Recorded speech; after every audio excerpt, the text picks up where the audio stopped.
Meus amados irmãos, a paz do Senhor Jesus. Graças a Deus por mais esta oportunidade na qual nos reunimos para servir ao Senhor nosso Deus. Seja bem-vindo, seja bem-vinda à nossa Escola Bíblica Dominical. Nós vamos orar nesse momento, dando início a este trabalho. Ore conosco. Pai, em nome de Jesus, nós te rendemos graças por tua bondade, pelas tuas infinitas misericórdias. Te agradecemos, ó Deus, pela oportunidade de estarmos aqui, estarmos juntos, meu Senhor, anunciando a tua palavra. Fala conosco, ó Pai, usa-nos como instrumento em tuas mãos. Pai amado, em nome de Jesus, te pedimos isto e por fé te agradecemos. Amém. Glória a Deus. Vamos louvar a Deus com um hino nesse momento. Vamos convidar o cantor Paulo Henrique. Hoje, cantor e professor, né? Hoje ele canta e ensina. Glória a Deus. Vamos louvar a Deus. Adore a Deus conosco.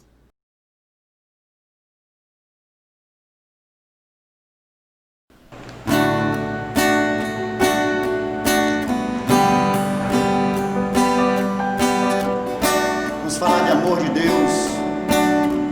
Sabemos que não somos merecedores, mas Deus nos alcançou com a sua graça.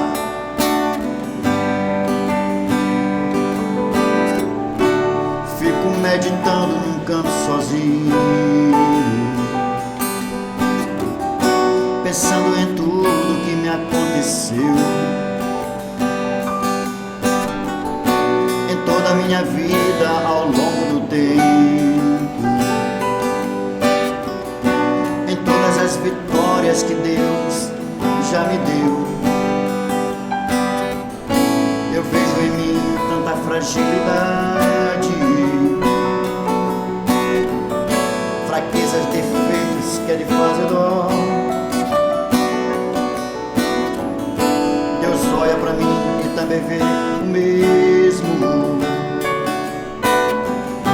Sabe que eu não passo de um pouco de pó, mas eu te amo. Ele fala assim: mas eu te amo.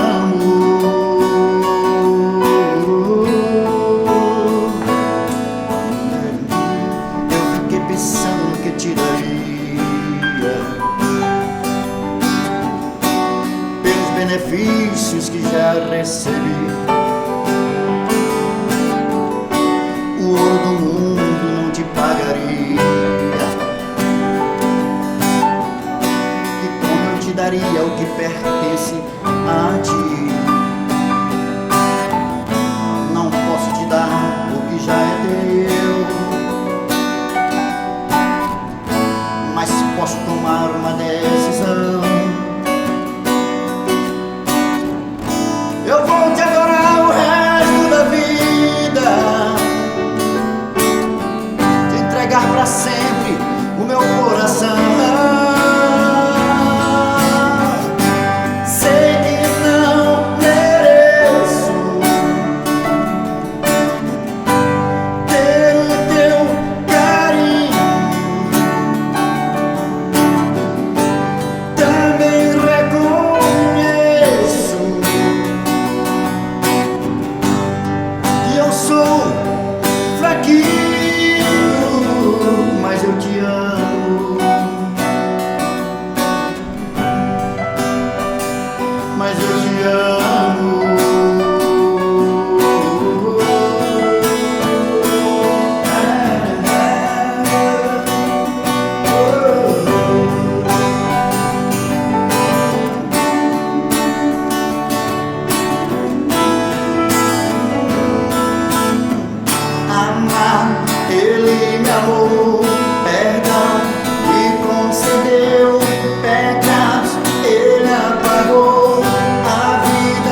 Ele te ama. Graças a Deus. Nós estamos na manhã do dia 7 de junho do ano 2020 para estudarmos a 10ª lição do segundo trimestre. E o assunto de hoje é a intercessão pelos Efésios. Essa carta de Paulo aos Efésios, carta de um prisioneiro, traz revelações importantes, revelações de um valor espiritual, de um valor teológico eterno, e temos sido poderosamente edificados com as revelações que o apóstolo Paulo nos faz nesta carta. E o assunto de hoje é a intercessão pelos Efésios. O texto áureo diz assim: por causa disso, me ponho de joelhos perante o Pai de nosso Senhor Jesus Cristo, do qual toda a família nos céus e na terra toma o nome. Efésios capítulo 3, versículos 14 e 15, desculpem. A verdade prática diz: devemos interceder pelos eleitos de Cristo, para que eles sejam fortalecidos de poder, vivam em comunhão e exercitem o amor de Deus. Glória a Deus. Note aí a verdade prática. Por que nós devemos, quais são os motivos da nossa intercessão uns pelos outros? Para que eles sejam fortalecidos de poder. Uma igreja fortalecida no poder de Deus é uma igreja ativa, é uma igreja proativa, é uma igreja que dá frutos ao reino de Deus, é uma igreja que cresce cada vez mais. Para que sejam fortalecidos de poder, vivam em comunhão, porque sem comunhão não há poder também, não há crescimento. Vivam em comunhão e exercitem o amor de Deus. Sem o amor não existe comunhão, sem comunhão não há poder. Uma coisa depende da outra. E a gente precisa orar insistentemente uns pelos outros, como igreja, para que esses elementos existam em nós, em nossos dias, em nossa geração. A leitura bíblica está na carta aos Efésios, capítulo 3, versículos 14 a 21. Passemos à leitura. Por causa disto me ponho de joelhos perante o Pai de nosso Senhor Jesus Cristo, do qual toda a família nos céus e na terra toma o nome, para que, segundo as riquezas da sua glória, vos conceda que sejais corroborados com poder pelo seu Espírito no homem interior, para que Cristo habite pela fé nos vossos corações, a fim de, estando arraigados e fundados em amor, poderdes perfeitamente compreender com todos os santos qual seja a largura e o comprimento e a altura e a profundidade, e conhecer o amor de Cristo, que excede todo o entendimento, para que sejais cheios de toda a plenitude de Deus. Ora, aquele que é poderoso para fazer tudo muito mais abundantemente além daquilo que pedimos ou pensamos, segundo o poder que em nós opera, a esse glória na igreja, por Jesus Cristo, em todas as gerações, para todo sempre. Amém. Glória a Deus. O objetivo geral é apreender a eficácia da oração no fortalecimento, restauração e crescimento espiritual da Igreja de Cristo.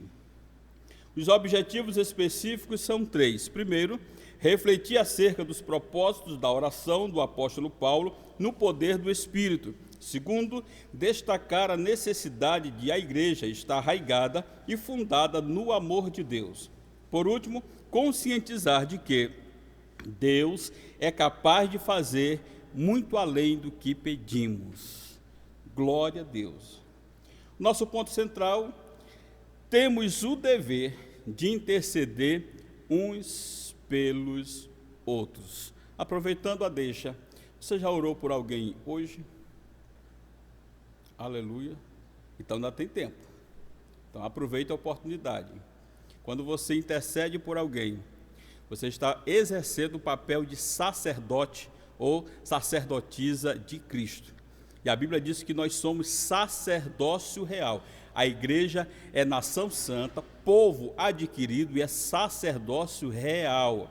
onde nós temos o rei sacerdote, o rei sumo sacerdote, o sumo sacerdote rei Jesus, que nos rege, que nos governa, que nos pastoreia.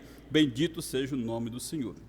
Meus amados, nesse momento nós vamos ouvir mais um louvor com o nosso cantor Paulo Henrique, e a seguir nós voltaremos para a ministração já do primeiro ponto da nossa lição. Tenham todos uma boa aula.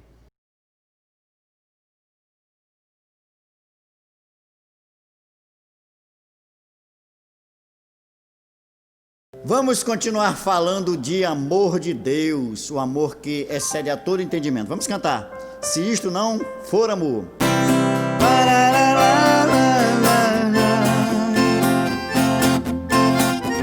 sanfoneiro.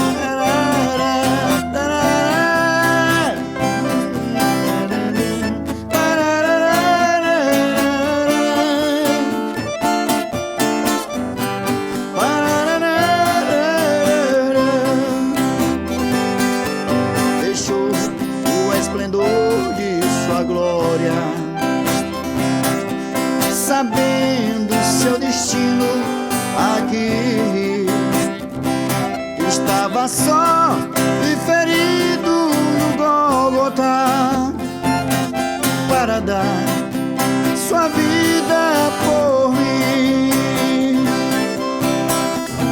Se isso não for amor, o céu não é.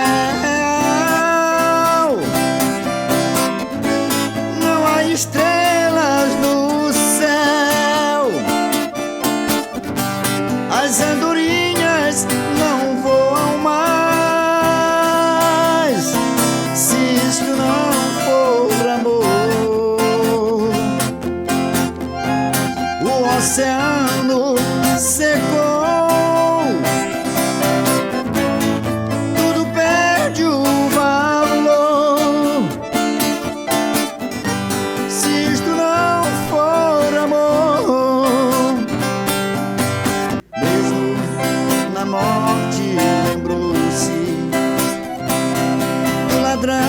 Que ao seu lado estava, com amor e ternura falou-lhe: no paraíso comigo estarás. Se isso não for amor, o céu não é.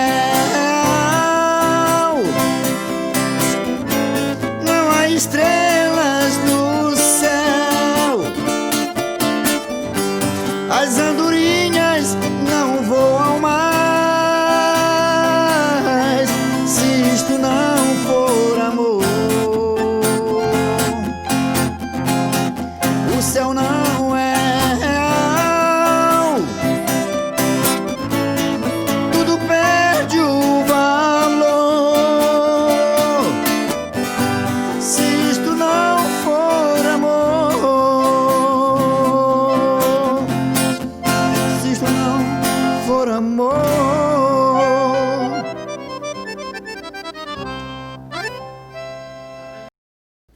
Muito bem, nós vamos agora ao primeiro ponto da nossa lição de hoje, que é corroborados com o poder do Espírito.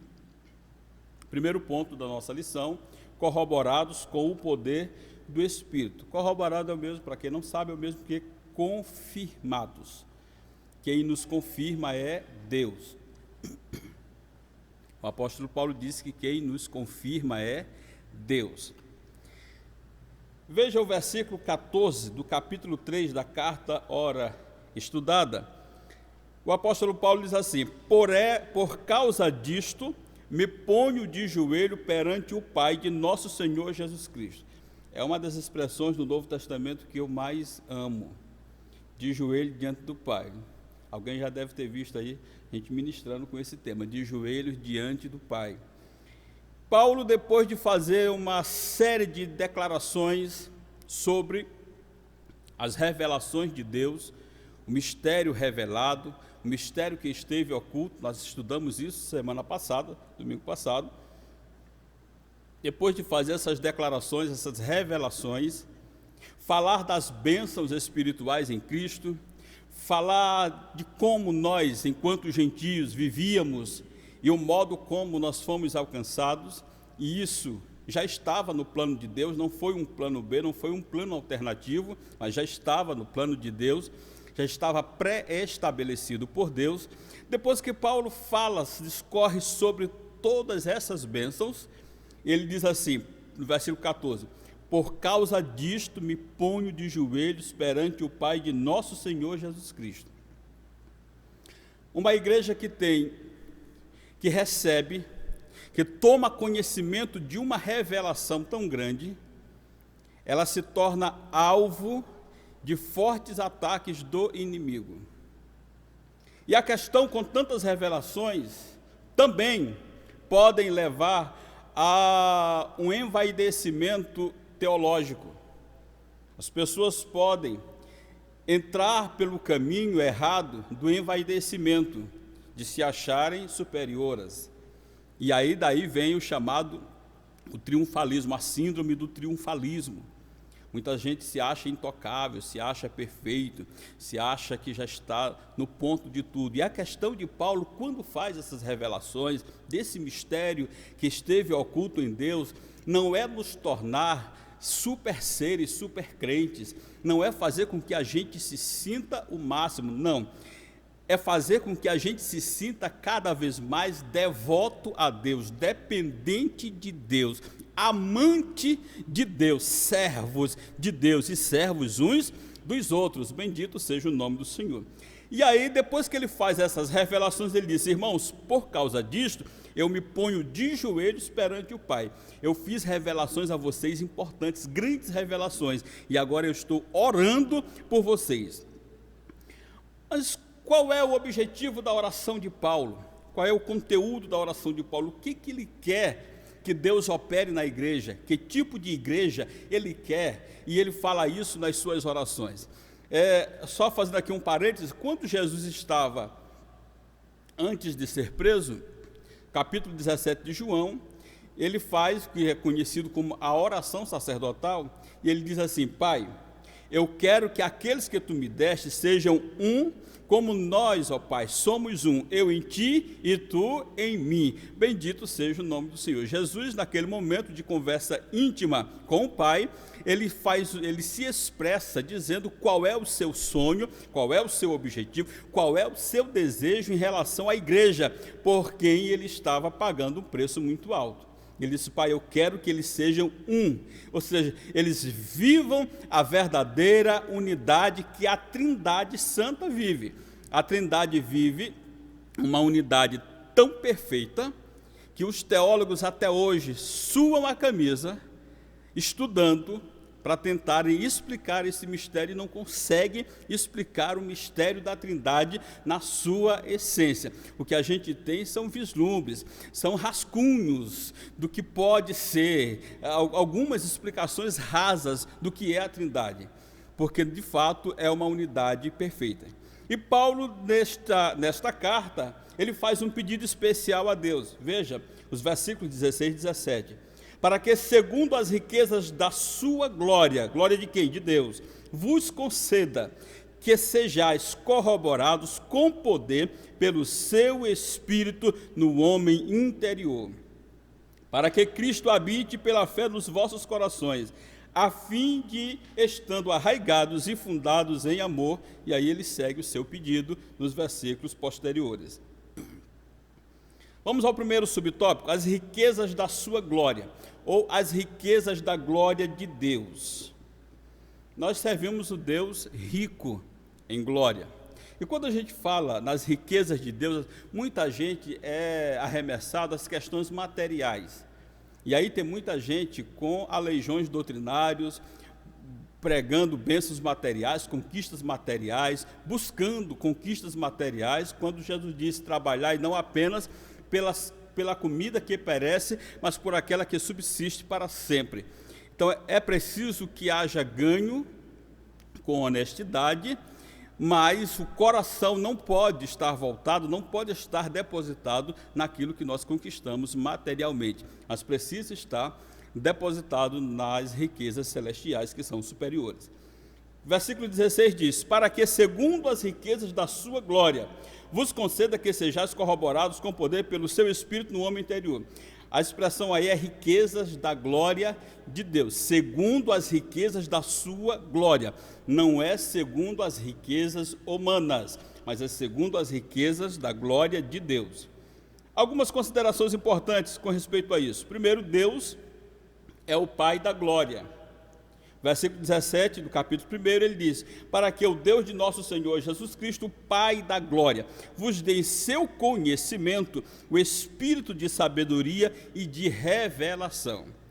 Essa glória é de Deus, Ele é o Pai da glória, Ele é o autor da glória, o detentor da glória. Essa glória Ele não dá a outrem, aleluia. Então, quem está em Cristo Jesus, desfruta dessa glória por meio de Cristo Jesus. Bendito seja o nome do Senhor. Mas a glória não é nossa, a glória é dele. Foi por isso que Jesus disse: Pai, assim como tu me deste a glória, eu também repasso a eles. Mas eu só posso ter glória enquanto eu estou em Cristo Jesus. Se eu sair de Cristo, eu estarei no estado de decadência total dessa glória. Paulo deseja que os crentes sejam cheios de abundantes riquezas de sua graça. Isso aqui, irmãos, é desejo de um líder espiritual, desejo de um pastor. O que esse pastor deseja? Que os crentes que ele lidera, que os crentes que ele cuida, sejam cheios de abundantes riquezas da graça de Deus. O que esse pastor deseja? Que a igreja, sob os seus cuidados, seja cheia de riquezas espirituais. Aleluia. Aqui a gente poderia passar muito tempo falando disso aqui, mas o vídeo ficaria muito extenso, nós não temos tempo suficiente para isso. Mas isso aqui é o desejo de um líder. Aí a pergunta é: você, na sua casa, o que você sonha para seus filhos? O que você sonha para a sua família? O que você sonha para a sua igreja, a igreja onde você está? Mesmo que você não seja um pastor, não lidere um grupo, mas qual é o seu sonho na igreja onde você está? Então comece a orar nesse sentido. O desejo de Paulo é que a igreja fosse cheia das abundantes riquezas da sua graça, ou seja, da graça de Deus, favor de Deus. E aí nós temos duas referências. A primeira diz: para mostrar nos séculos vindouros as abundantes riquezas da sua graça, pela sua benignidade para conosco em Cristo Jesus. Efésios 3:8 diz: a mim, o mínimo de todos os santos, me foi dada esta graça de anunciar entre os gentios, por meio do Evangelho, as riquezas incompreensíveis de Cristo. A questão é que Paulo viu muita coisa nas revelações que ele teve, e ele resolve compartilhar isso com a igreja. E ele começa a orar e disse: Pai, eu sei que eles não conseguem ter o entendimento que eu tenho, porque eu tive a visão, eles não tiveram. Então, Pai, eu peço que o Senhor conceda que eles sejam fortalecidos, cheios, enriquecidos de todas as riquezas da Tua graça. É isso, Pai, que eu quero que o Senhor faça através deles, que o Senhor opere na vida deles. E esse era o desejo de Paulo, e eu sempre gosto de frisar isso aqui: ele estava preso, diga-se de passagem. O segundo subponto: fortalecidos com poder. Primeiro nós falamos das riquezas, da glória de Deus, e agora fortalecidos com poder. Vamos aí ao versículo 16, que diz: para que, segundo as riquezas da sua glória, que a gente já viu no tópico anterior, vos conceda que sejais corroborados com poder pelo seu Espírito no homem interior. O que Paulo está pedindo nesse texto, nessa oração, é que o Espírito de Deus, Espírito de poder, nos fortaleça. Glória a Jesus. Mas a expressão dele é no homem interior, ou seja, Paulo está pedindo a Deus que o Espírito Santo habite em nós, nos fortalecendo. Vamos lá. Esse fortalecimento deve ser constante. Não é apenas um dia, não é apenas para uma batalha. Esse fortalecimento não é apenas diante de uma situação de crise, mas é um fortalecimento constante. A única força que habilita o crente a se manter firme vem do Espírito Santo. Nós não temos uma outra fonte de poder que nos mantenha inabaláveis, que nos mantenha constante, que nos mantenha irresistíveis diante das pressões de Satanás e seus demônios. A única força que nos mantém, que mantém a igreja firme, marchando, que mantém o crente firme, apesar das contrariedades, é a força, é o poder que é oferecido, que é doado pelo Espírito de Deus, Espírito de poder. Essa força do Espírito Santo age no homem interior, primeiro, capacitando-o a perseverar. Você já sentiu vontade de desistir? Ou melhor, já se sentiu tentado a desistir? Isso não vem de Deus. Isso são as nossas fraquezas, com incentivo de Satanás. Porque o diabo não quer que a gente continue servindo a Deus. Bote isso na tua cabeça. O diabo, com seus demônios, farão de tudo para você se desviar do caminho da verdade. Lançando dúvidas, criando situações para você não se congregar, criando situações para você não orar, para você não ler a Bíblia. Enfim, ele vai tentar distrair você de todas as formas para que você não continue servindo ao Senhor. Então, a força do Espírito Santo, o poder do Espírito Santo em nós, age no homem interior, nos capacitando a perseverar. Também ele nos capacita a nos mantermos afastados do pecado, já que o pecado nos afasta de Deus. Se você quer continuar amigo de Deus, se afaste do pecado. E esse poder do Espírito Santo em nós nos capacita a compreender as coisas espirituais. Quando nós estamos agindo somente na força carnal, somente na força intelectual, no poder intelectual, nós vamos ter muitas dificuldades, ou melhor, será impossível compreender, discernir as questões espirituais. Vamos ao terceiro subponto, que é habitados por Cristo. Paulo ora para que nós sejamos cheios da glória de Deus, as riquezas da glória de Deus. Ele ora para que nós sejamos confirmados diariamente, constantemente, no poder do Espírito Santo, e ele ora também para que nós sejamos a habitação de Cristo. Aí você pergunta, mas aquela igreja já não era a habitação de Cristo? Sim, mas o desejo de Paulo é que essa habitação seja permanente. Olha o que diz o versículo 17, para que Cristo habite pela fé nos vossos corações, a fim de, estando arraigados e fundados em amor. O verbo habitar do grego, katoikein, significa habitação permanente, em oposição à habitação temporária. As pessoas ingenuamente usam essa expressão, Senhor, visita a minha casa, visita a minha vida. Quem quer a visita de Deus? Não, nós somos a habitação de Deus. O que Paulo está querendo aqui é exatamente que cada crente se conscientize de que é a habitação de Cristo Jesus. Cristo não é visitante na minha vida, Cristo não é um hóspede na minha vida, aqui é a habitação dele. Como diz lá no Evangelho de João, diz que o verbo se fez carne e tabernaculou entre nós, habitou entre nós, bendito seja o nome do Senhor. Só para fechar o primeiro tópico, o poder e a presença de Cristo capacitam os salvos a prosseguirem vitoriosos na gloriosa jornada cristã. Amém? Deus nos abençoe. Vamos agora ao segundo tópico da nossa lição. Nós vamos chamar o professor Paulo Henrique. E logo após nós voltaremos para o terceiro tópico. Meus queridos, a paz do Senhor a todos, estamos novamente aqui para juntos comentarmos, estarmos cooperando com esta maravilhosa matéria gloriosa que é sobre este trimestre, né? A igreja eleita é o tema global, né, deste trimestre, redimida pelo sangue de Cristo e selada com o Espírito Santo da promessa. Que coisa gloriosa, né? Redimida e selada, coisa de Deus. Estamos aqui muito à vontade para estarmos comentando cooperando desta forma, né? Com o nosso segundo ponto da nossa aula de hoje, arraigados e fundados em amor. O assunto de hoje é bem profundo, né? Estamos falando, o pastor Benanias está discorrendo, ainda vai estar tratando do próximo tópico, e o que vamos estar abordando é sobre o amor. O apóstolo Paulo, ele ora para que os crentes, para que a igreja ela possa estar vivendo nesta condição, arraigados e fundados em amor.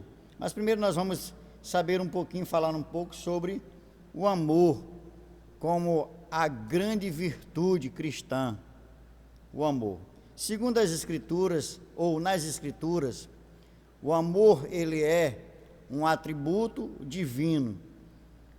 De acordo com a nossa lição de hoje, nós vamos ver algumas atribuições a esta virtude, a este amor que faz parte da natureza ou da pessoa de Deus, faz parte, é intrínseco à pessoa divina. E como um atributo divino, João, ele tem se expressa na sua epístola, sua primeira epístola, capítulo 4, versículo 8, que diz: aquele que não ama, não conhece a Deus, porque Deus é amor. Então vemos o amor como um atributo divino, que é comunicado aos homens. Os homens podem viver este amor. Os homens podem estar, pela sua experiência espiritual, vivendo esse amor. Então, vemos aqui este atributo divino, conforme 1 de João, e também foi por amor que Cristo se entregou para o resgate da humanidade. Este aqui é o segundo aspecto. O segundo aspecto foi por amor que Cristo se entregou para o resgate da humanidade. Efésios capítulo 5 e o versículo 2 nos fala assim: andai em amor, como também Cristo vos amou e se entregou a si mesmo por nós, em oferta e sacrifício a Deus, em cheiro suave. Então vemos que este amor, esta segunda característica, a primeira característica do amor é que claramente já sabemos que é um atributo divino. O amor está em Deus, porque Deus é amor, é um atributo divino. E a segunda expressão que usamos aqui na nossa aula é que o amor também ele é sacrificial. Apresentado na nossa aula de hoje, um dos aspectos do amor divino é que ele é sacrificial, de forma que Cristo ele se entregou, né, em oferta e sacrifício a Deus, em cheiro suave. Foi agradável a Deus. Deus recebeu a oferta e o sacrifício de Cristo essencialmente por amor, por amor.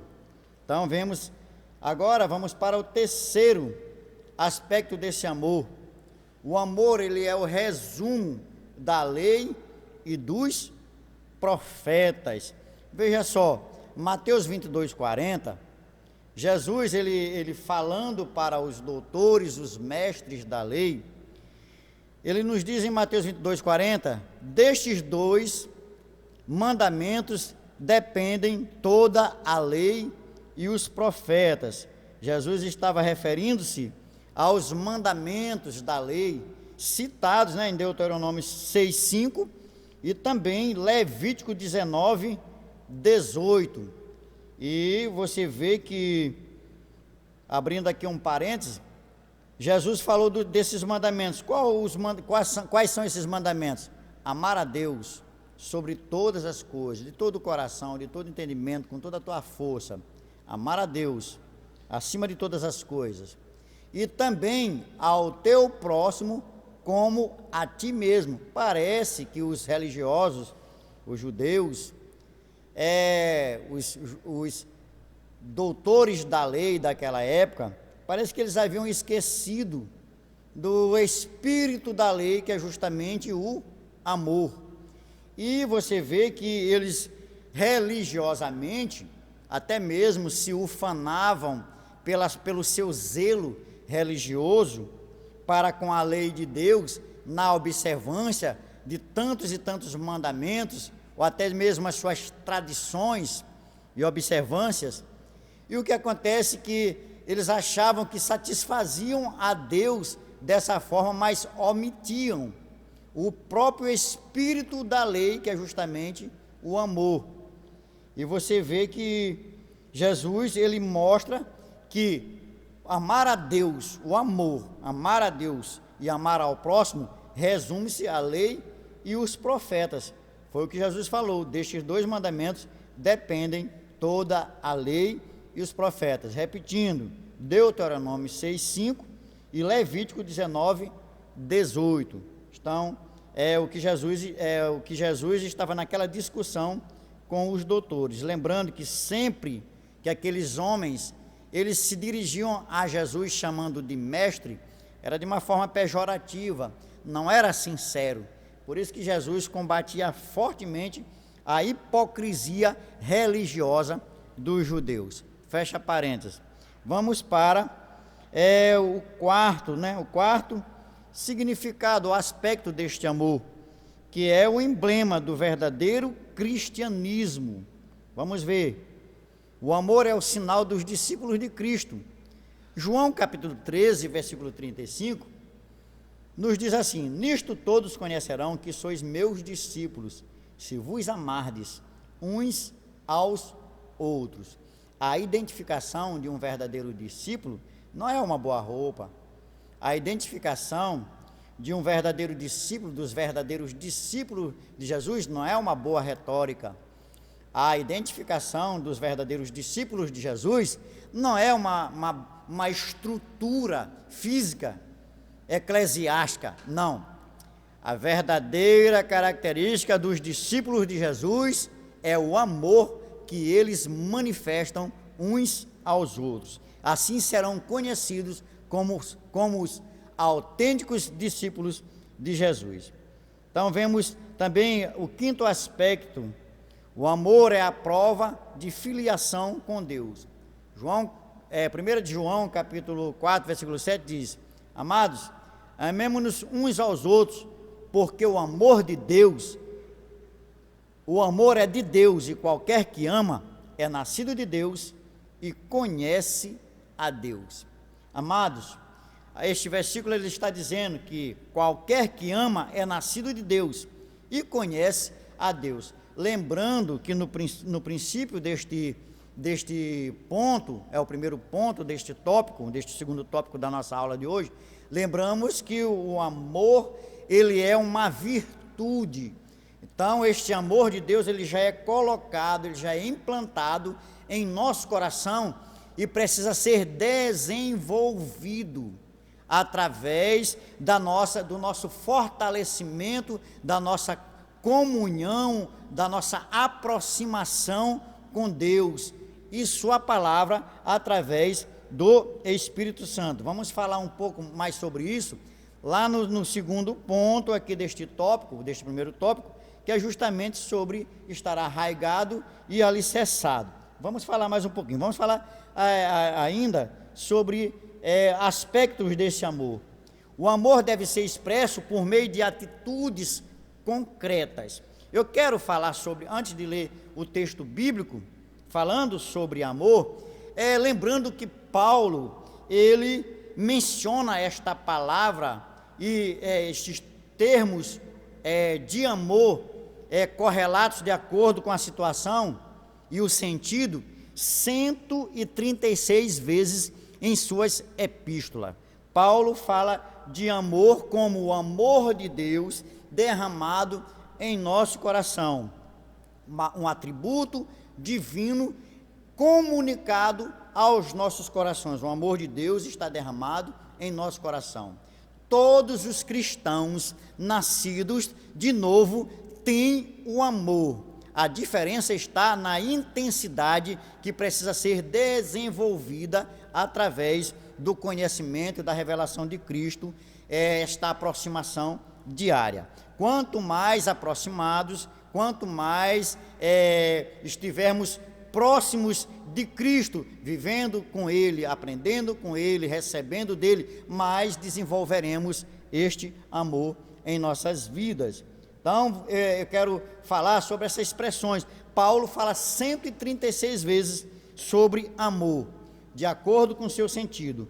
Este amor de Deus derramado em nosso coração, que é o amor divino, Paulo fala 75 vezes a expressão ágape, a expressão grega ágape, 75 vezes. Mas existe a expressão agapao, que é demonstração de amor. Paulo fala 34 vezes esta demonstração de amor que Deus comunica ao homem, à humanidade. E também agapetos, alguém que é amado. 27 vezes Paulo menciona essa expressão. Então é um amor em 3 aspectos: o amor divino derramado no nosso coração, a demonstração desse amor, e também alguém que é amado, porque Deus amou o mundo de tal maneira, porque deu o seu Filho unigênito, para que todo aquele que nele crê não pereça. Essa aí é o se sentir amado. Nós podemos nos sentir amados por Deus. Falando sobre este amor, né? este aspecto, né? O amor deve ser expresso por meio de atitudes concretas. 1 João 3,17: quem, pois, tiver bens no mundo, e vendo o seu irmão necessitado, lhe cerrar as suas entranhas, como estará nele o amor de Deus? Então, vemos aqui, esta é mais uma prova da nossa filiação, a demonstração prática, né? É o 6º aspecto, a demonstração prática do amor. 1 João 3,17. E agora vamos para o 7º aspecto. O amor é a maior de todas as virtudes e o princípio que norteia o fruto do Espírito. 1 Coríntios capítulo 13, versículo 13. Agora, pois, permanece a fé, a esperança e o amor, estes 3, mas o maior destes é o amor. Falando que o amor, ele é a base, né? Aqui está falando o princípio, né? O princípio que norteia o fruto do Espírito. É impossível fazer o bem sem amor.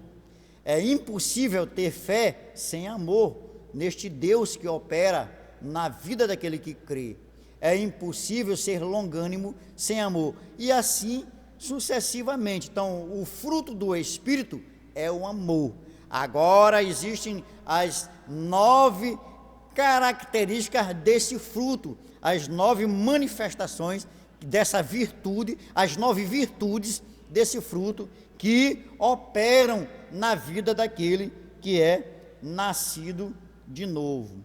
Ciente dessa relevância, o apóstolo implora a Deus para que o viver da igreja seja arraigado e alicerçado no amor. Profundo, né? Isso aqui é coisa de Deus. Vamos para o 2º ponto. Agora vamos falar um pouquinho mais a respeito de estar arraigado e fundado em amor. Após rogar ao Pai, pelo poder do Espírito e a habitação de Cristo, o apóstolo clama para que a igreja possa também compreender, não é só entender, é compreender e praticar o amor. Após rogar ao Pai pelo poder do Espírito e também que ele habite na vida da igreja, o apóstolo clama para que a igreja possa também compreender e praticar. O amor precisa ser compreendido e precisa ser praticado. É impossível o amor de Deus ser compreendido e não ser praticado, porque o verdadeiro amor de Deus, quando é derramado em nosso coração, o Espírito vai nos conduzir à prática desse amor, a desenvolver esse amor, a praticar, a disseminar esse amor, a viver de fato esse amor. Agora vamos para o 2º ponto deste primeiro tópico da nossa aula, que é arraigados e fundados em amor. Após rogar ao Pai pelo poder do Espírito e a habitação de Cristo, o apóstolo clama para que a igreja possa também compreender e praticar o amor. Então vejamos que não é apenas entender, entender é saber, entender é estar ciente daquilo que se deve praticar, mas compreender parece nos dar a ideia, de fato nos dá a ideia mais aprofundada daquilo que precisamos guardar, compreender, guardar em nossa vida para que possamos viver a prática do amor. Efésios 3, 16 e 17. Para que, segundo as riquezas da sua glória, vos concedas que sejais corroborados com poder pelo seu Espírito no homem interior, para que Cristo habite pela fé nos vossos corações, a fim de, estando arraigados e fundados em amor. Vamos ver o que significa esta metáfora, a expressão arraigados e fundados em amor. Paulo está comparando os santos como uma planta bem enraizada e uma casa bem alicerçada. Indica que sem o amor, a vida cristã não tem sustentação nenhuma. Interessante, porque esta metáfora que Paulo está usando sobre esta figura de linguagem, né, que ele usa, está falando sobre a experiência espiritual que precisamos ter, que precisamos viver em profundidade e em maturidade. Então, arraigado e alicerçado está nos trazendo a ideia de que precisamos nos aprofundar na nossa relação com Cristo, em amor, e também estarmos alicerçados. Para quê? Qual o propósito? Para que possamos ser, como estamos falando de enraizamento, estamos falando de árvore, então possamos ser uma árvore de altíssima e elevada produtividade para a glória de Deus, ou então ser um edifício, um grande templo para a habitação de Deus. Então precisamos estar arraigados. Interessante que no Antigo Testamento, Deus sempre utilizou, principalmente no livro do profeta Jeremias, está escrito lá no capítulo 1, versículo 10, capítulo 18, versículo 9, capítulo 31, versículo 28, esta força de expressão, está arraigado ou está alicerçado, é um sinal de uma experiência espiritual com Deus. Então veja só este significado bem interessante, a expressão arraigados e fundados em amor. Então, é uma planta bem enraizada e uma casa bem alicerçada. Para que possamos ter bom desenvolvimento, precisamos estar o quê? Bem enraizado. Então isso é bem interessante, bem alicerçado para ter um bom desenvolvimento, porque isso vai refletir no nosso crescimento espiritual, um crescimento sólido, um crescimento constante, sem distorções. Vamos para 1 Coríntios 13, 1 ao 3. Ainda que eu falasse a língua dos homens e dos anjos, e não tivesse amor, seria como um metal que soa, ou como o sino que tine. E ainda que tivesse o dom de profecia e conhecesse todos os mistérios e toda a ciência, e ainda que tivesse toda a fé, de maneira que tal que transportasse os montes e não tivesse amor, nada seria. E ainda que distribuísse toda a minha fortuna para sustento dos pobres, e ainda que entregasse o meu corpo para ser queimado, e não tivesse amor, nada disso me aproveitaria. É por causa disso o apóstolo insiste pela total compreensão de qual seja a largura e o comprimento e a altura e a profundidade do amor divino. Efésios 3, 18. Aqui o apóstolo Paulo está usando novamente uma figura, agora uma figura geométrica, podemos dizer, né? Um quadrado perfeito. Estou correto, pastor Fernando? Exatamente, né? Para que possa entender, né, qual seja a largura, o que isto quer dizer. O amor de Deus, ele é suficiente para alcançar toda a humanidade. E como é que vamos entender? Só com a ajuda do Espírito Santo de Deus. Só o Espírito Santo pode fazer isto, para que venhamos entender este amor.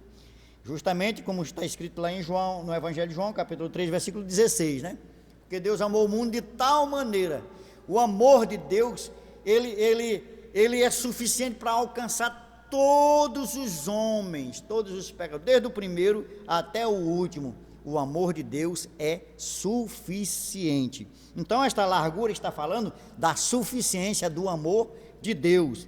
E o comprimento, o amor que dura por toda a eternidade. Está falando do amor que ele preenche a eternidade. E como nós estamos falando de eternidade, então chegamos a uma conclusão que Deus nos amou até mesmo antes da criação do mundo. O projeto de salvação, o plano de salvação já estava estabelecido na presciência divina. E esse amor, ele tem nos alcançado no plano da eternidade. Deus já tem nos alcançado com seu amor. E a profundidade, o amor de Deus é tão profundo que ele é capaz de transformar o mais vil, o pior de todos os pecadores, em uma nova criatura. É o debate teológico que Jesus teve com um doutor, com um mestre, que falou que o homem precisa nascer de novo para entrar no reino de Deus. Está lá no capítulo 3 de João, versículo 3 ao 8. E a altura, o amor de Deus, ele é suficiente para levar o homem glorificado para o céu. Então, o destino do homem é o céu. Isto aqui o apóstolo Paulo, ele usa essas expressões e aponta para a vastidão, isto quer dizer, a vastidão do amor de Cristo, que excede o entendimento humano. Humanamente, não dá para compreender o amor de Deus. Humanamente, só dá para entender, em parte, compreender na sua plenitude, só pelo Espírito. A lógica humana não pode mensurar o amor de Deus. Isto falando da humanidade, da nossa humanidade limitada, não dá para mensurar o amor de Deus. Porém, fomos alcançados por este glorioso e maravilhoso amor. Agora vamos para o terceiro ponto deste tópico, né? Segundo tópico. A intensidade do amor de Cristo. Consciente de que somente o Espírito, ele pode fazer entender e experimentar a grandeza do amor de Deus, Paulo pede para que os crentes conheçam a intensidade do amor de Cristo. Capítulo 3, 18 ao 19. Vamos ler. Para poderes perfeitamente compreender, com todos os santos, qual seja a largura, o comprimento, e a altura, a profundidade, e conhecer o amor de Cristo, que excede todo entendimento, para que sejais cheios de toda a plenitude de Deus. Pastor Benanias vai mencionar daqui a pouquinho a respeito desta plenitude, e vamos ver o que significa, o que Paulo está falando dessa plenitude. Não é a plenitude da qual Deus está cheio como ser infinito. Isso é impossível acontecer conosco. Como se o homem pudesse ser um ser divinizado. De maneira nenhuma, não é isso que Paulo está falando. Paulo está falando é para que se manifestem a plenitude da graça de Deus comunicada aos homens através de Cristo. Esta é a plenitude que vamos experimentar, vamos ser cheios de toda a plenitude desta graça manifestada em Cristo. Então, as riquezas da glória manifestadas através de Cristo para a nossa vida, fomos alcançados por esta graça. Louvado seja o nome do Senhor. Efésios capítulo 5, versículo 1, não está aqui, mas eu quero fazer questão de mencionar. Paulo, ele nos chama para sermos imitadores de Deus, como filhos amados. Efésios capítulo 5, versículo 1. Andarmos em amor, como também Cristo nos amou e se entregou a si mesmo por nós, em oferta e sacrifício a Deus, em cheiro suave, como já falamos antes, capítulo 5 e o versículo 2. A ênfase, ela recai em que Cristo nos amou e ainda nos ama, e que por isso devemos amar uns aos outros. 1 de João, capítulo 4, 10 e 11, nos diz assim: nisto está o amor, não em que nós tenhamos amado a Deus, mas em que Ele nos amou a nós, e enviou o seu Filho para a propiciação pelos nossos pecados. Amados, se Deus assim nos amou, também nós devemos amar uns aos outros. O apóstolo sabe que o esforço humano não pode atingir essa meta. Assim ele acrescenta esse pedido à oração para que os crentes sejam cheios de toda a plenitude de Deus. Tá? Efésios capítulo 3, versículo 19. Então é só pela graça de Deus, com a ajuda de Deus, pela operação do Espírito Santo, nós podemos experimentar esse amor, podemos manifestar este amor divino, e assim, como diz em João capítulo 15 e o versículo 12, seguindo este mandamento, cumprirmos à risca este mandamento que Cristo nos deu. Lá em João capítulo 15, 2, diz assim: o meu mandamento é este, que vos ameis uns aos outros, assim como eu vos amei.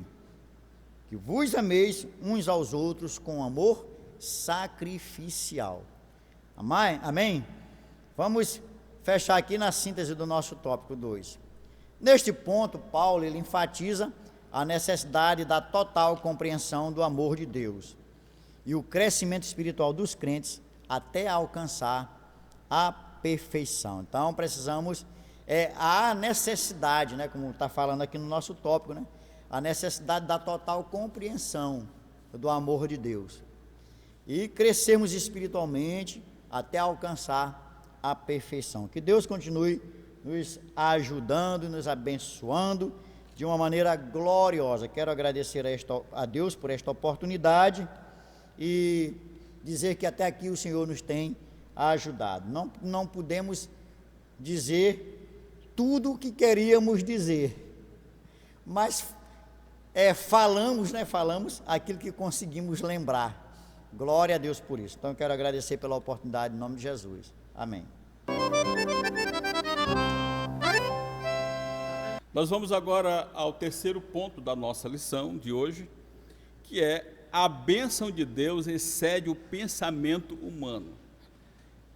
Nesse tópico que nós vamos meditar agora, tem um dos versículos da Bíblia que eu mais gosto. Sempre alguém me manda alguma mensagem pedindo oração e já deve ter recebido a mesma resposta: Deus é poderoso para fazer tudo além daquilo que pedimos ou pensamos. Eu acredito nessa palavra, eu creio nessa palavra, e ela é uma mensagem muito forte. A bênção de Deus excede o pensamento humano. Inicialmente, tentar entender Deus na sua plenitude seria semelhante a pegar um copinho descartável de 150 ml e querer colocar a água dos oceanos toda dentro dele. Seria impossível. Então, a nossa capacidade de compreender, a nossa capacidade de entender as coisas de Deus são pequenas. Então, de acordo com o nosso limite cognitivo, o Espírito Santo agindo em nós vai nos revelando por meio da palavra de Deus os mistérios de Deus, as bênçãos de Deus. Então, pouco a pouco a gente vai amadurecendo, a gente vai crescendo, vai compreendendo. E mesmo que alguém já tenha tantos anos de estudo, de oração, de comunhão com Deus, de fé, o máximo que ele pode obter é aquilo que Paulo diz escrevendo aos Coríntios capítulo 13, que nós vemos agora como em espelho. E Paulo não está falando dos espelhos de hoje, né? Ele estava falando do espelho daquela época, a imagem era completamente embaçada, era escura, um pouco escura a imagem. Ele disse: nós vemos agora como no espelho, o vulto das coisas, até que então nós cheguemos à estatura plena e nós vejamos as coisas como de fato elas são. Então, enquanto estivermos por aqui, a gente só tem uma noção das coisas de Deus. E esse tópico fala que a bênção de Deus excede o pensamento humano. Primeiro subponto, a dimensão das bênçãos divinas.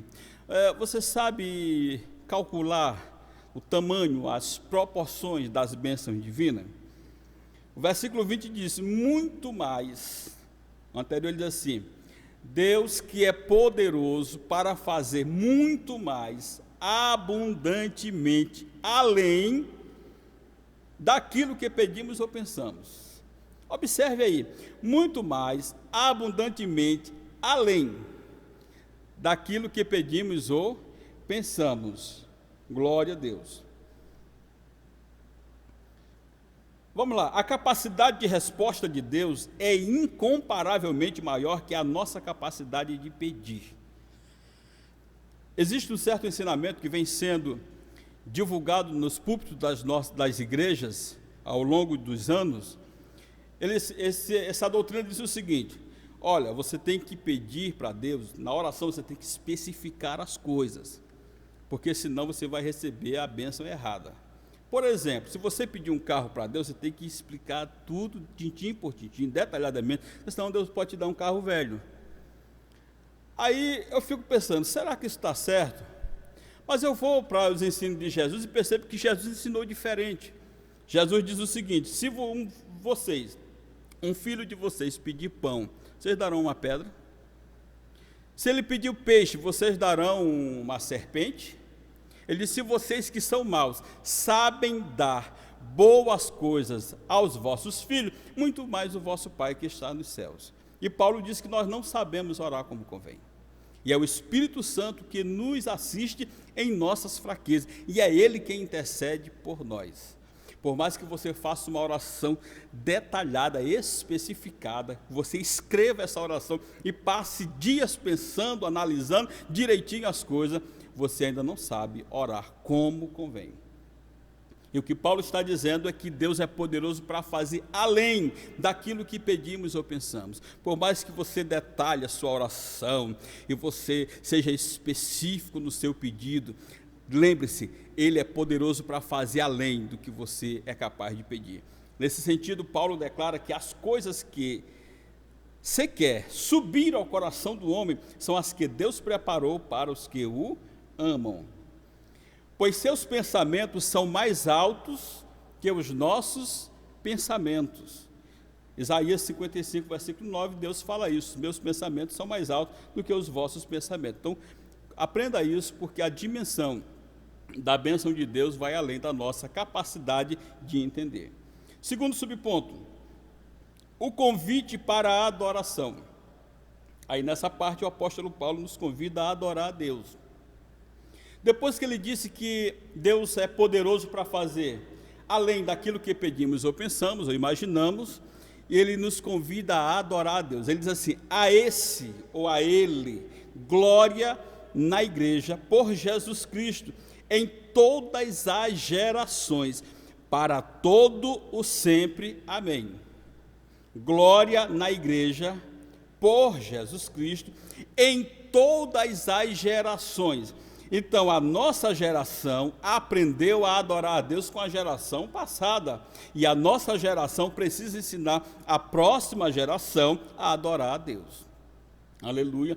E isso deve se perpetuar, isso deve continuar para todo o sempre. Quando Cristo habita em nós, e entendemos que Deus é a fonte de toda a bênção, e que Ele é poderoso para fazer tudo além do que pedimos ou imaginamos, teremos prazer em adorá-lo, porque a nossa adoração é consciente. Nós não adoramos a Deus por vista, nós não adoramos a Deus por coisas que conquistamos. No entanto, precisamos entender que muitas vezes esse além do que pedimos ou pensamos pode ser simplesmente um não. Por quê? Porque Ele sabe dar coisas boas aos seus filhos. Quando Paulo disse, Ele é poderoso para fazer além do que pedimos ou pensamos, esse além pode ser um não. Você pode estar pedindo algo e Deus vai te dizer não. Por quê? Porque Ele é poderoso para fazer além do que pedimos ou pensamos. Por isso Ele vai te dizer não. Porque esse não é o melhor para a tua vida. Mesmo que no momento você não entenda, mas esse não de Deus é o melhor para a tua vida. Acredite nisso, Ele sabe o que faz. Glória ao nome do Senhor nosso Deus. Então, muitas vezes, além do que pedimos ou pensamos, é simplesmente o não. Às vezes é um silêncio. Às vezes Deus vai ficar em silêncio. E você tem que aprender a lidar com o silêncio de Deus em alguns momentos. Aleluia. Você não deve se desesperar, porque Deus não respondeu ainda. A gente vive numa era em que a gente está vivendo a síndrome do pensamento acelerado. Você manda uma mensagem para alguém no WhatsApp. Antigamente, dificilmente alguém tinha um telefone. Então, você queria falar com alguém, você ia à casa da pessoa correndo o risco de não encontrá-la. Aí depois surgiu o telefone, você ligava para a pessoa, mas correndo o risco de não encontrar a pessoa em casa. Deixava recado. Quantas vezes eu tive que ligar para um orelhão e pedir para alguém que estava passando ali e chamar outra pessoa lá não sei aonde, aquela dificuldade. E aí a gente tem celular, e aí agora as redes sociais, e de repente você liga para a pessoa, liga no celular da pessoa, só porque ela não pôde atender, a esposa atendeu ou um filho atendeu, você já fica irritado. Você manda uma mensagem e a pessoa não responde imediatamente, isso já é um problema. E quando a gente pede para Deus e Ele fica em silêncio, muita gente não aguenta isso. Mas acredite, mesmo quando Deus fica em silêncio, Ele não está indiferente ao teu pedido, à tua oração. Mesmo que Ele fique em silêncio, Ele não está indiferente. E esse silêncio é pedagógico, aleluia. Esse silêncio de Deus tem uma função pedagógica, esse silêncio de Deus tem um propósito especial. Glória a Deus, acredite nisso. Deus está te ensinando, mesmo quando Ele está em silêncio. Glória a Deus. Terceiro, para a gente fechar isso aqui, a glória devida a Deus. A dimensão da bênção de Deus. E agora, a glória devida a Deus. Veja o versículo 21, que diz assim: a esse glória na igreja, por Jesus Cristo. Nós somos convidados a adorar a Deus? Sim. Agora a gente precisa entender que a glória é devida a Deus. Louvar a Deus com ações faz parte dos propósitos da igreja.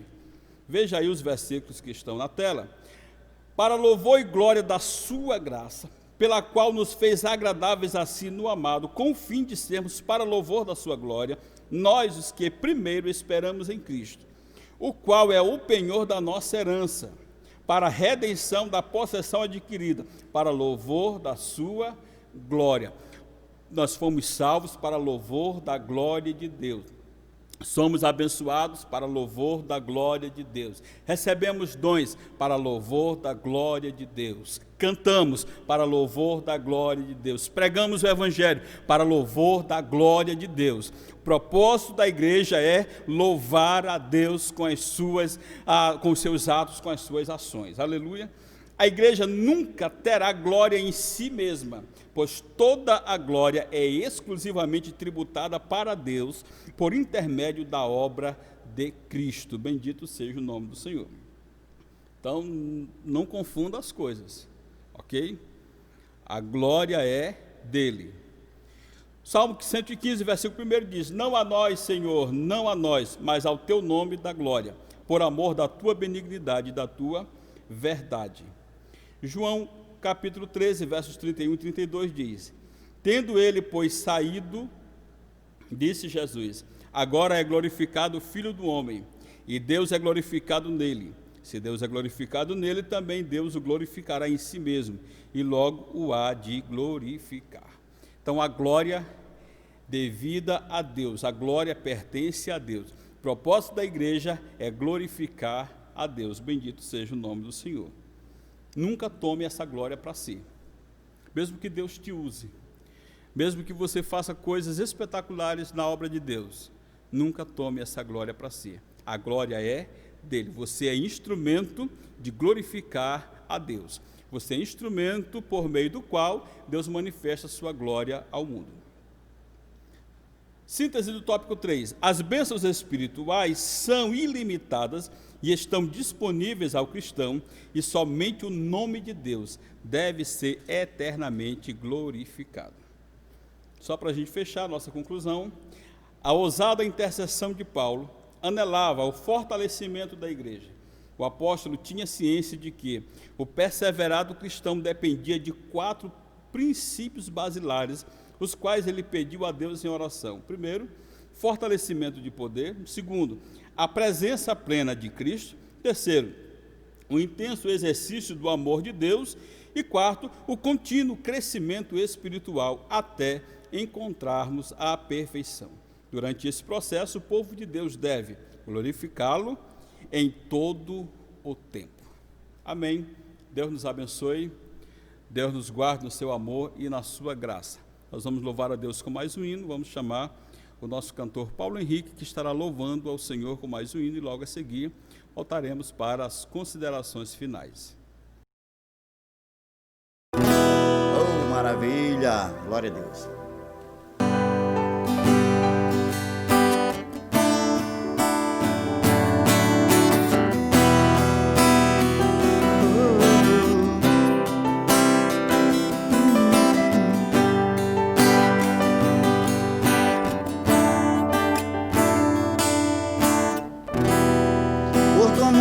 Lá na cruz, Jesus, te adorarei, pelo sangue derramado, pelo véu que foi rasgado, te adorarei,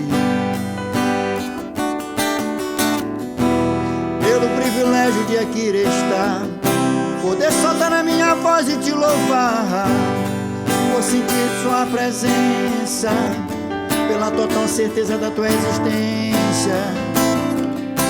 Adorarei, adorarei, por teu Santo Espírito que habita em mim, por teu grande amor que não tem fim.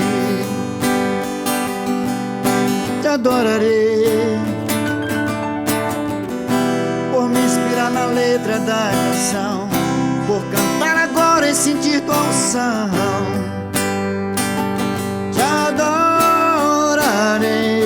Te adorarei, Senhor, mais uma vez te adorarei. Fui chamado para adorar, então adorarei. Sou adorador, foi assim que Deus me fez, então adorarei. Adorarei, Senhor, mais uma vez te adorarei. Fui chamado para adorar, então adorarei. Sou adorador, foi assim que Deus me fez, então adorarei. Vai me calar, te adorarei. Está em meu DNA, te adorarei. Ainda que tirarem minha vida, quando chegar no céu, te adorarei. Ninguém vai me calar, te adorarei. Está no meu DNA, te adorarei. Ainda que tirarem minha vida, quando chegarem no céu, te adorarei. Te adorarei, te adorarei. Quando chegarem no céu, te adorarei. Te adorarei, te adorarei. Quando chegarem no céu, te adorarei. Te adorarei, te adorarei. Quando chegarem no céu, te adorarei. Te adorarei, te adorarei. Quando chegarem no céu, te adorarei.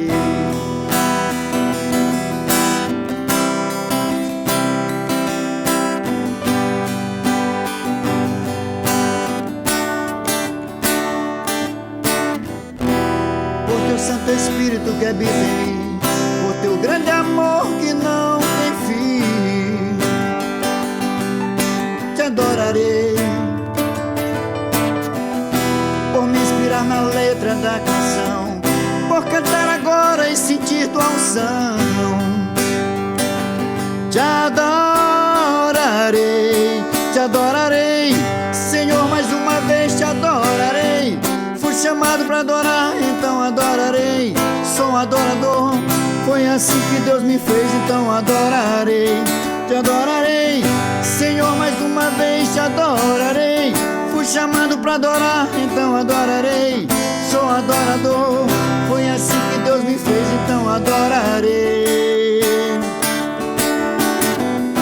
Ninguém vai me calar, te adorarei. Está em meu DNA, te adorarei.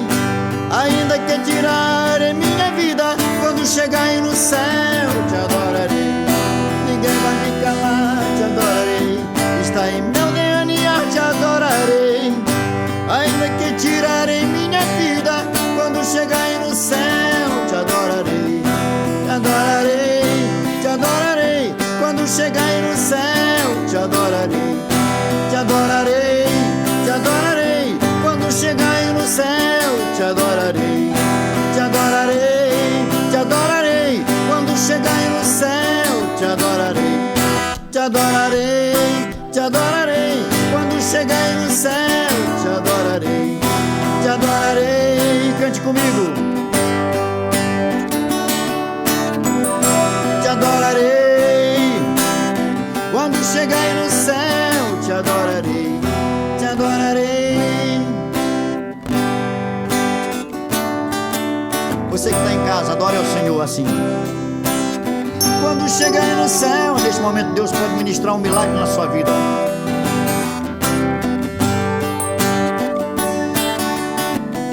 Te adorarei, te adorarei. Quando chegar aí no céu, te adorarei.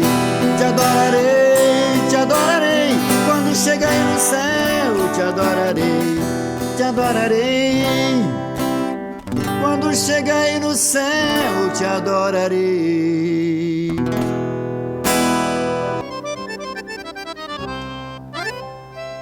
Graças a Deus. Meus irmãos, estamos chegando ao final da nossa escola e a nossa gratidão a você que esteve conosco até esse momento.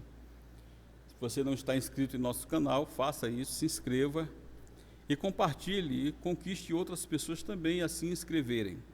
Nossa gratidão ao nosso pastor-presidente, José de Deus Rios, pastor-presidente da Igreja Evangélica Assembleia de Deus em São Bento.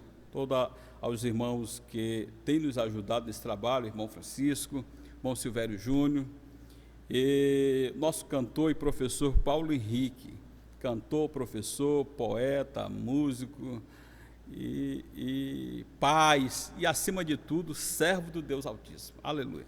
Então Deus a todos abençoe em nome de Jesus. Nós vamos fazer a conclusão do trabalho. Ore conosco. Pai, nós te agradecemos, Senhor, por esta aula, por essa escola, por cada aluno, por cada aluna que esteve conosco aqui, por cada pessoa que vai assistir essa aula ainda. Deus, abençoa-nos em nome de Jesus. Nós aprendemos nesta aula que a tua capacidade de resposta é maior do que a nossa de pedir. O Senhor é poderoso para fazer além do que pedimos ou pensamos.